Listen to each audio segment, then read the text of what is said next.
Fala galera, tudo certo? Ó, vamos lá. Eu subi para vocês e botei lá na plataforma um vídeo que eu fiz especialmente para o Enem, que falava de movimento retilíneo uniformemente variado, beleza? Naquele vídeo, naquela primeira aula, nós vimos apenas os primeiros detalhes. Nós entendemos o conceito de movimento retilíneo uniformemente variado, falamos das fórmulas de Torricelli, o sorvetão, né, que é a equação horária da posição para o MR e o V, falamos da velocidade, fizemos um exemplo. Hoje eu vou colocar mais um vídeo para vocês, que seria a parte 2, em que a gente vai falar da teoria de classificação dos movimentos. Isso é bastante importante, cara, principalmente para você fazer a interpretação da questão. É muito comum a gente fazer uma confusão ou sentir uma dificuldade em montar a questão por não conhecer as classificações detalhadamente, beleza? Pensa da seguinte maneira, dá uma olhada aqui no quadrinho que eu já montei pra gente. Eu coloquei 4 casos, beleza? Em que eu tenho um movimento aqui de uma bolinha acontecendo de 4 maneiras diferentes. O que eu quero que você perceba? Em todos eles eu coloquei uma seta para a direita, né? Representando o referencial, que eu vou estar considerando, beleza? O referencial para a direita. É como se isso fosse uma estrada e os valores positivos e os valores cada vez maiores, eles fossem aparecendo conforme eu me desloco para a direita. Tá tranquilo? Vamos lá, vamos pegar o primeiro exemplo aqui.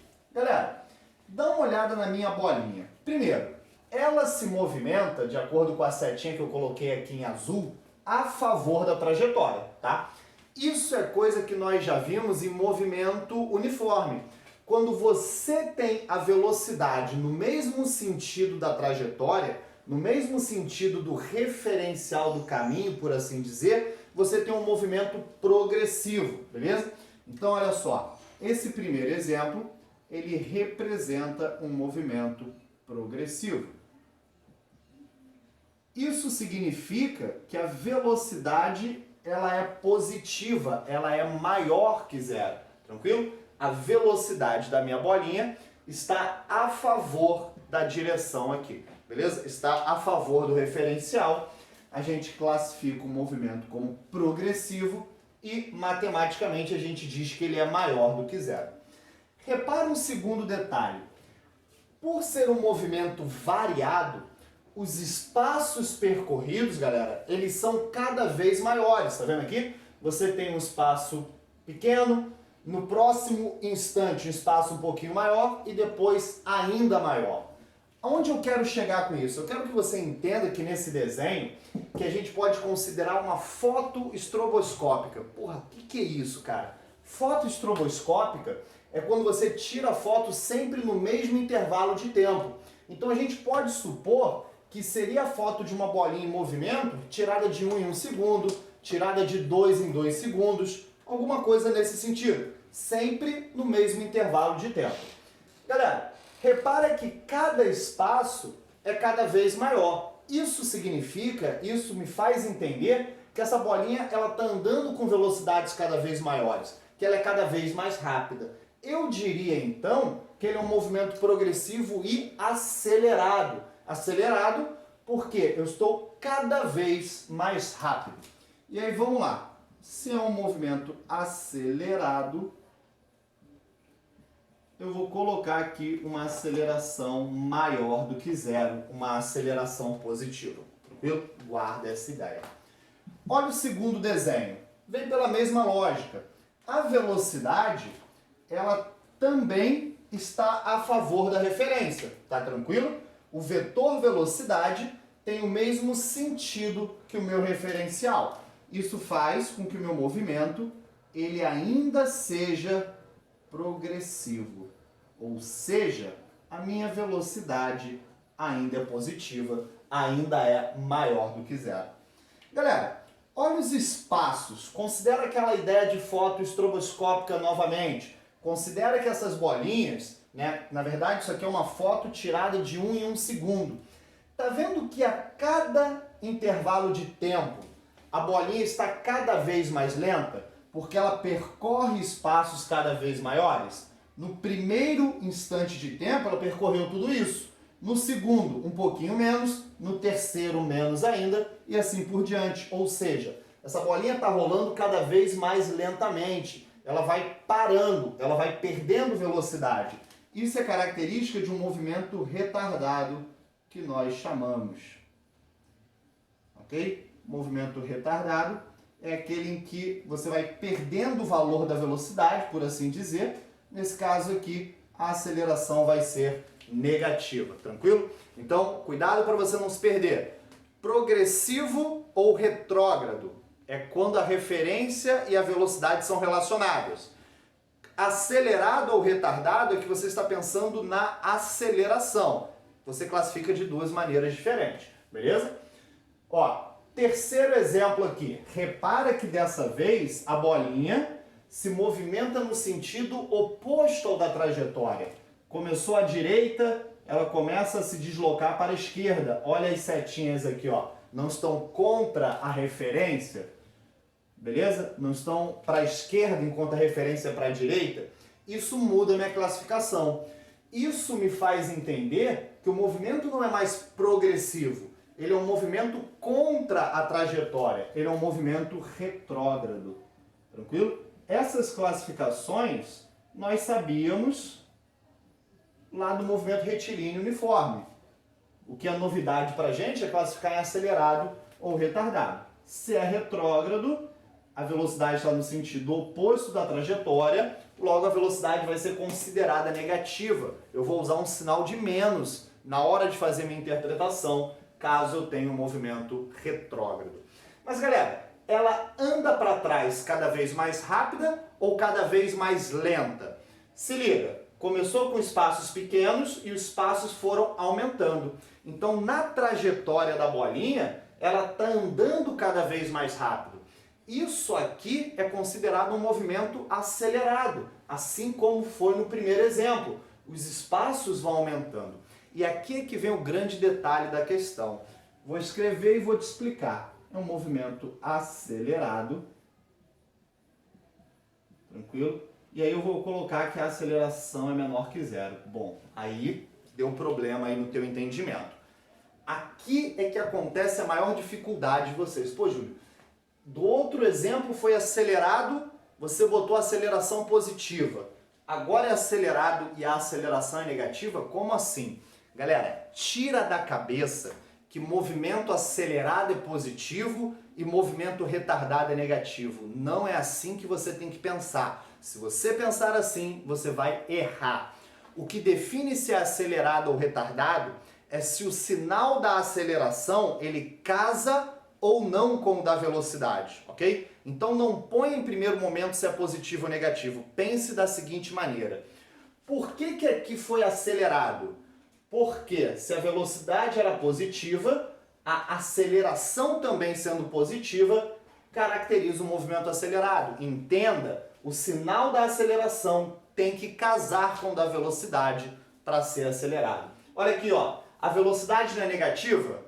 Para ter um movimento acelerado, eu tenho que ter uma aceleração também negativa.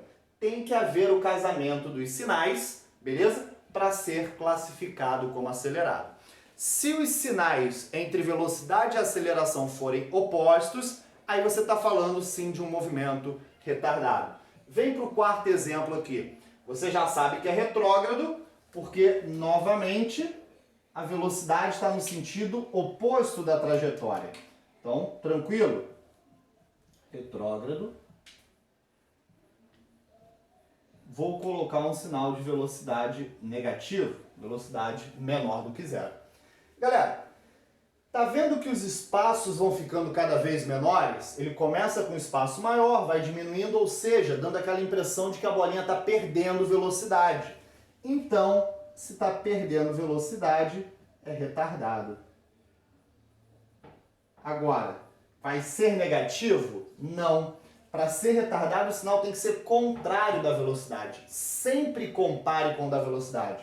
Se a velocidade é negativa, para ser retardado nesse caso, a aceleração tem que ser positiva. A aceleração tem que ser maior do que zero. Tranquilo? Guarda bem isso. Olha isso aqui com carinho, cara, porque A gente sempre discute que a maior dificuldade de vocês é a interpretação da questão. Eu até coloquei um exemplo aqui para a gente fazer a interpretação de maneira correta. E muitas vezes as informações que aparecem, elas vêm usando, digamos, termos técnicos da física, ok? Usando um linguajar próprio, acelerado, retardado. Isso tudo faz um sentido em utilizar o sinal nas tuas contas. Então você tem que saber isso muito bem. Vamos ao exemplo. Uma partícula parte da origem com velocidade de menos 10 metros por segundo e sentido oposto à orientação. Galera, então aqui eu já facilitei algumas coisas. Quando eu falo origem, sabemos que significa que a posição inicial, né, já que eu parto da origem, vai valer zero. Com velocidade de menos 10 metros por segundo, eu nem precisaria colocar esse menos aqui, porque a partir do momento em que eu digo que é de sentido oposto à orientação, você automaticamente já tinha que usar esse menos, não é isso? Você poderia fazer essa interpretação sozinho, ou seja, eu também poderia usar o termo que é um movimento que retrógrado. Você já sabe que a velocidade seria negativa. Seguindo, sabendo que a partícula desenvolve um movimento acelerado, isso é importante, tranquilo? Cujo módulo de sua aceleração vale 2 metros por segundo ao quadrado, determine a posição da partícula no instante t igual a 10 segundos. Rapaziada, bom, ele diz que o módulo vale 2 metros por segundo ao quadrado, mas pensa comigo, para ser um movimento acelerado, o sinal da aceleração não tem que ser igual ao sinal da velocidade? Então não vou usar a aceleração valendo 2, vou usar a aceleração valendo menos 2 metros por segundo ao quadrado. Tranquilo? O tempo de movimento ele me deu e daí eu consigo resolver a questão. Pescou as informações, olhou se os sinais estão adequados, beleza? Entendeu o que está sendo pedido, daí acaba a física, vira matemática.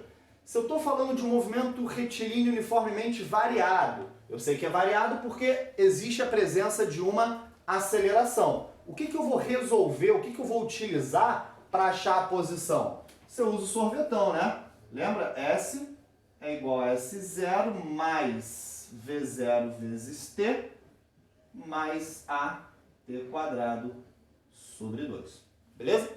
Chegou até aqui, cara, é só substituir valores. Posição é meu interesse, posição inicial já falamos que é zero. A aceleração é menos 10, desculpa, a velocidade é menos 10 e o tempo de movimento também vale 10, não é isso? Eu quero saber a posição no instante para quando t igual a 10 segundos. A aceleração também entra negativa, como discutimos, e aqui eu vou entrar com 10 ao quadrado dividido por 2, beleza? Como eu te falei, depois que pescou as informações, é só saber, entender, interpretar qual é a fórmula correta e aí substituir os valores. Daqui para lá, matemática básica, eu vou ter menos 100, posso cortar isso aqui e menos 100 de novo. Ou seja, a minha posição daqui a 10 segundos é de menos 200 metros. Essa é a posição que a partícula vai estar. E é coerente achar um valor negativo, porque nós dissemos que ela parte do ponto zero e anda no sentido contrário da trajetória, não é isso? Essa é a posição que ela alcança quando t igual a 10 segundos, beleza? Espero que tenha ficado claro aí para vocês, aquela mesma ideia. O que não entendeu, o que não ficar claro, faz contato, deixa lá nos comentários, beleza? E eu vou tirando a dúvida de vocês. Sequência disso aqui vão ser os gráficos do movimento retilíneo uniformemente variado. Falou, galera. Até mais. Tchau, tchau.